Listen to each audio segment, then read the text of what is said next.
Total ভাই, বড় ভাই ইমরান ভাই আসছেন টোটল ভাই।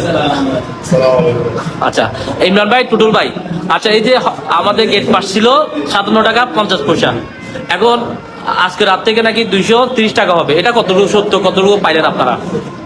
এটা আসলে ফেসবুকে পাইলাম, এটা নাকি গেট পাস হয়ে গেছে। আবার স্যার মাহমুদ ভাই আমার সামনেই ফোন দিছিল বন্দর কর্তৃপক্ষরে, তো তারা বললো যে আসলে 230 টাকা করে গেট পাস আজকে রাত 12টার পর থেকে এটা নির্ধারিত হবে।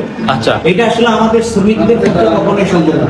যেখানে 57 টাকা গেট পাস ছিল সেখানে আমাদের কাছ থেকে 100 টাকা নিত, আমরা দিয়ে দিতাম, কারণ রাস্তায় যানজট সৃষ্টি হবে, সাধারণ মানুষের জনগণ হয়রান হবে, সেক্ষেত্রে আমরা 100 টাকা করে দিয়ে আমরা খুব তাড়াতাড়ি ঢুকে যেতাম।